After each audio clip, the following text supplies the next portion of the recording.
خان صاحب اللہ ان کو جزائے خیر دے، ایک پٹھان تھے، میرے راستے میں ملے جماعت میں، انہوں نے 2 نصیحتیں کی تھی، وہ آخری نصیحت میں آپ کو بھی کرتا ہوں، اس کے بعد دعا کراتے ہیں۔ 2 نصیحتیں اس نے مجھے کی۔ یہ کوٹلی میں اور سعید انور ایک جماعت میں چلا لگا رہے تھے، تو وہاں سال کی ایک جماعت آئی ایک مسجد میں، تو سب پٹھانوں کی جماعت تھی، تو ایک پٹھان بڑا خوبصورت، بڑا نورانی چہرہ اس کا، تو میں ایسے لیٹا ہوا تھا، کارپیٹ ٹائپ تھا، کارپیٹ ہی کہہ سکتے ہیں اسے، ویسے صف سی تھی، وہ اس پہ لیٹا ہوا تھا۔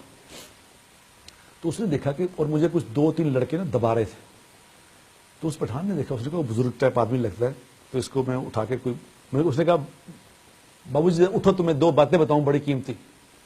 میں نے کہا پٹھان آدمی ہے کیا بتائے گا، ہم کیا سمجھتے تھے پٹھانوں کو، انہوں نے کہا اس نے کیا بتانا ہے۔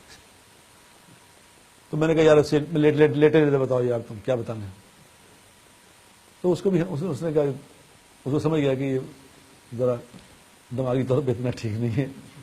اس نے کہا کہ بابو صاحب ایک بات تو یہ ہے کہ کبھی تھوڑے سے مزے کے لیے گناہ نہ کرنا، تھوڑے سے مزے کے لیے گناہ نہ کرنا، کیونکہ مزہ ختم ہو جائے گا، گناہ باقی رہ جائے گا۔ میں نے جب اس کی یہ بات سنی میں اٹھ کے بیٹھ گیا ایک دم۔ میں نے کہا پھر بتاؤ کیا کہا۔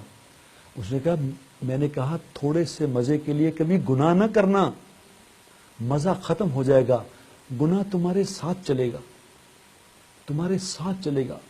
مزہ تو کتنی دیر میں، گناہ کا مزہ کتنی دیر چلے گا، وہ ختم ہو جائے گا، پھر گناہ چلے گا، تمہیں کہاں تک چلے گا، قبر میں تمہارے ساتھ جائے گا، حشر میں تمہارے ساتھ کھڑا ہوگا، جہنم میں چھوڑ کے آئے گا وہ مزہ۔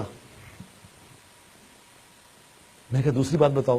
اس نے کہا بابو صاحب دوسری بات یہ ہے کہ کبھی تھوڑی سی مشقت کے خوف سے نیک عمل نہ چھوڑنا، کیونکہ مشقت ختم ہو جائے گی، عمل باقی رہ جائے گا، عمل تمہارے ساتھ چلے گا۔ رات کو کبھی اٹھنے کو دل نہ چاہے، نماز پہ تہجد پڑھنے کو دل نہ چاہے، تو یہ یاد کر لینا یہ مشقت ختم ہو جانی ہے، لیکن یہ عمل ساتھ چلے گا، قبر میں ساتھ کھڑا ہوگا، حشر میں ساتھ کھڑا ہوگا، جنت میں چھوڑ کے آئے گا۔